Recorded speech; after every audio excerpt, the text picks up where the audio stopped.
ચરણોમાં કોટી કોટી વંદન। આજે પ્રભુનું પ્રાગટ્ય દિન નિમિત્તે આપ સૌ તમામ ભાવિકો ગામે ગામથી પધાર્યા છે, છેક દિલ્હીથી પણ પ્રભુ, એમપીથી, તો તમામ જગ્યાએથી ભાવિકો આજે પ્રભુના પ્રાગટ્ય દિને પધાર્યા છે। બધાનું હાર્દિક સ્વાગત કરું છું। નાનજી દાદા પ્રભુજીના જ્યારે અમારે રામજી પ્રભુનો સૌપ્રથમ પરિચય થયો ત્યારે મને આવીને વાત કરી કે વિવેક પ્રભુ એક એવા પ્રભુ મળ્યા છે કે જેમાં કંઈ કરવાનું નહીં અને સહજ શાંતિ, અને અમે આમંત્રણ આપ્યું છે કે પ્રભુ અમારા ત્યાં તત્વબોધનું આયોજન થાય। તો અમારા ઘરના બધા એટલા આનંદિત થઈ ગયા કે ખૂબ ખૂબ આનંદ થયો। ગામમાં પણ ભાવિકોને વાત કરી તો એ લોકો પણ ખૂબ આનંદ થયો, અને ત્યારથી અમારા પ્રભુનો પરિચય થયો।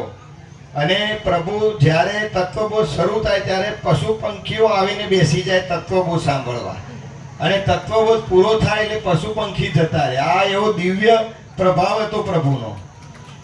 અને નાનજી દાદા એવું મને કહેતા કે મેં કીધું દાદા આપણે પ્રભુને અહીંયા તત્વબોધનું ગોઠવીએ તો?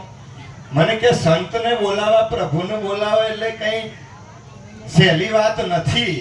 તમે જઈને કહી દો કે પ્રભુ આવી જાઓ એટલે ના આવી જાય। આજે એક આંબો વાવો અને એમ કહો કે આવતીકાલે કેરી આવી જાય તો ના આવે, એના માટે ધીરજના ફળ જોઈએ। તો નાનજી દાદા જોઈતા પ્રભુનું ખૂબ સાનિધ્ય સેવ્યું, અને નિકોરામાં કોઈ જ ના હોય ત્યારે જોઈતા પ્રભુ કહે કે હું ને પ્રભુ બે જ હોય, ઘણી વખત તો કોઈ જ ના હોય, અને પ્રભુનો ખૂબ લાભ લીધો। અને એમનો જ્યારે અંતિમ સમય હતો ત્યારે એમને એવું કીધું કે વિવેક પ્રભુ અમે ખૂબ પ્રયત્નો કર્યો પણ સંજોગો ગોઠવાયા નથી, પણ જો પ્રભુ અહીં લાભ મળે તો અમારી છેલ્લી અંતિમ ઈચ્છા તમે પૂરી કરજો। અને અમે પણ પ્રભુનું જ્યાં જ્યાં તત્વબોધ હતું ત્યાં અમે જતા અને પ્રભુને વિનંતી કરી કે પ્રભુ નાનજી દાદાએ જે કંઈ વૃક્ષો વાવ્યા છે, રામજી પ્રભુએ કુટીરો બનાવી છે, તો એમને અંતિમ સમયે એવું કીધું કે અહીં ભગવાન સિવાયની કોઈ પ્રવૃત્તિ ના થવી જોઈએ, અને આ પ્રભુને સમર્પિત આશ્રમ છે કે અહીંયા પ્રભુનો તત્વબોધ અખંડ રહે અને બધા લાભ લે। તો એ માટે પ્રભુને અમે આમંત્રણ આપ્યું। અને નાનજી દાદાએ કીધું કે ભાઈ તું વિચાર કર કે જ્યારે ચિદાકાશ પ્રભુનું પ્રાગટ્ય થયું, જે ધાત્રી માતાએ જન્મ આપ્યો, ત્યારે જે દાયણ હતી એને એવું કીધું કે ત્યાં એક નાગ દેવતાનો પ્રકાશ જન્મ સમયે પ્રભુના મુખ ઉપર પડ્યો, અને એ દાયણ માતાએ કીધું કે આ કોઈ દિવ્ય અવતારી પુરુષ છે। એમના દાયણ માતાએ કીધું દિવ્ય અવતારી પુરુષ છે, એમના ઘરના બધાએ કીધું દિવ્ય અવતારી પુરુષ છે। અરુણ પ્રભુએ એમના દાદાઈ, એમના પ્રભુના સાથે ભણનાર મિત્રો હમણાં આવ્યા હતા, એ પણ મળ્યા, તો એમના મુખે એક જ વાત હતી કે પ્રભુ પ્રકાશ પરમાત્મા જ છે, એમના મોઢામાં બીજા કોઈ શબ્દો ન હોઈ શકે, એટલે પ્રભુના સાનિધ્ય સિવાય ક્યાંય આનંદ મંગળ નથી। તો ખરેખર જો આટલા બધા કહે અને હજી આપણે ન જાગીએ, રામ હતા ત્યારે જે ઓળખતા હતા, જેને રામનું સાનિધ્ય સેવ્યું એ મોક્ષ જતા રહ્યા। કૃષ્ણ ભગવાન હતા પણ જે નહોતા જાણતા એ મોક્ષે ન ગયા, અને જે જાણ્યું કે ભગવાન છે તો એ મોક્ષે જતા રહ્યા। તો આપણે પણ હવે જાણી લેવું પડે, આટલા સમય અત્યાર સુધી રાહ જોઈ કે સાક્ષાત ભગવાન આપણને મોક્ષ પમાડવા માટે આવ્યા છીએ, અને હવે પણ જો ન જાગીએ તો આપણામાં ખામી છે ને આપણામાં ઉણપ છે।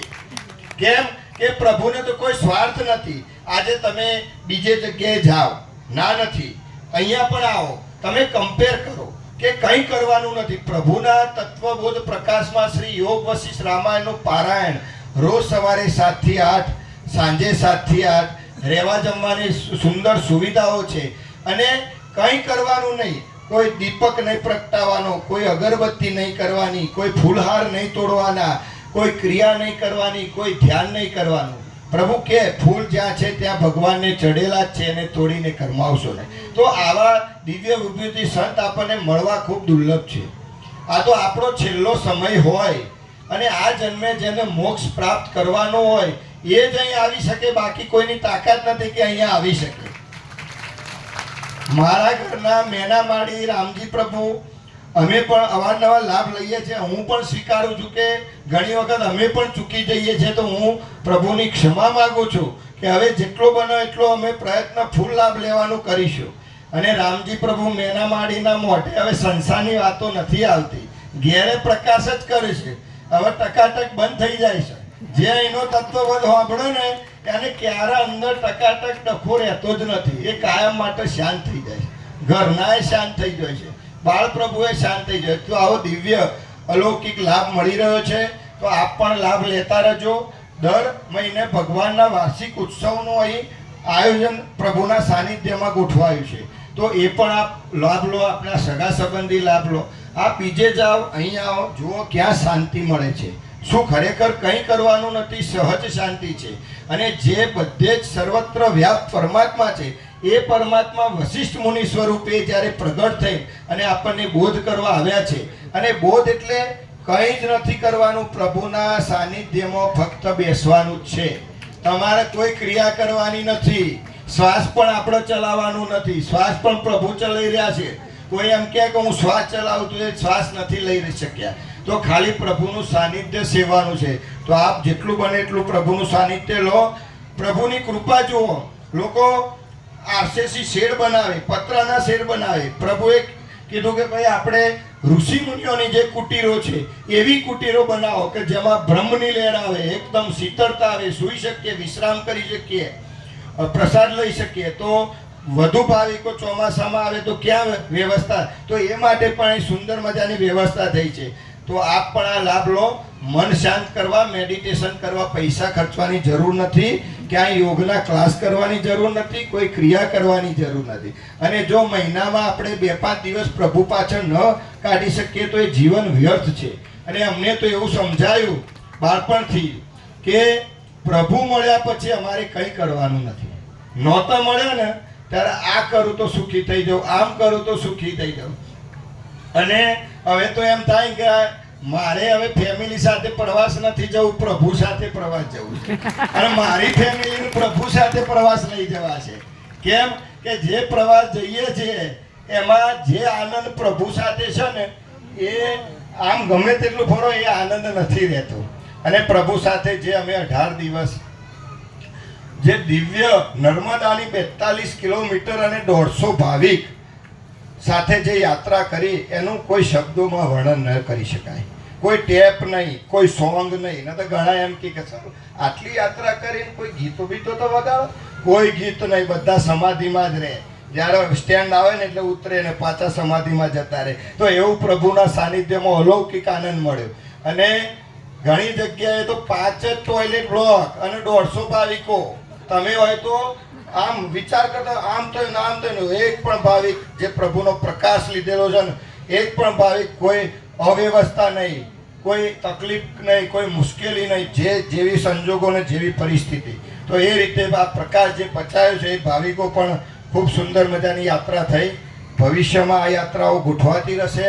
એમાં પણ આપ લાભ લઈ શકો છો. દર મહિનો વ્યાપક ઉત્સવ છે, એમાં પણ આપના સગા સંબંધીને લાવો. અને હું તો એક જ કહું છું, એક વાર નહીં, ખાલી તમે 5 વખત એકવાર લાભ લઈ જુઓ. 6ઠી વખત ગેરંટી તમે બીજે ક્યાંય નહીં જુઓ, અહીંયા જ આવશો.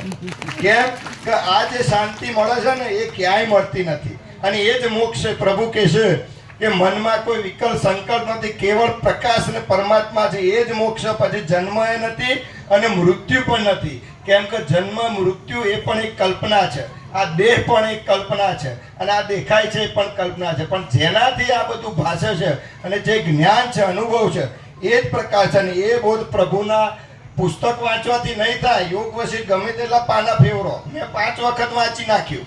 એટલે નાનજી દાદા કે તું 5 વાર વાંચે 10 વાર વાંચે, પ્રભુના સાનિધ્ય વગર મેળ પડશે નહીં. પણ પ્રભુનું જે યોગ વશિષ્ઠ રામાયણનું મેં સાંભળ્યું ને એના પછી એમ થયું કે મેં 5 વાર વાંચ્યું એના કરતાં સાંભળ્યું એમાં મને ઝડપી લાભ મળ્યો. તો આ સંદર્ભે આપ બધા ખૂબ દૂર દૂરથી આવ્યા છો, લાભ લેતા રહેશો. અને મારું એક જ અમારા ફેમિલી પરિવારની એક જ ભાવના કે પ્રભુ હવે તમે અમને છોડીને ક્યાંય જશો નહીં. અને આપનું શરણું અમે બધાએ સ્વીકાર્યું છે. બધા ભાવિકો પણ ખૂબ લાભ રહી રહ્યા છે. તો આ આશ્રમ જે વશિષ્ઠ મુનિ આશ્રમ નામ આપ્યું છે, વશિષ્ઠ અને મિલિટરી કેમ્પ નામ આપ્યું આખું, પૂર્ણ બ્રહ્મ મિલિટરી કેમ્પ. ભાઈઓ પણ તમે મિલિટરી જેવા છે તમે અહીં આ જે સેવા આપે છે એમાં નાના મોટાનું કામ નથી પ્રભુ.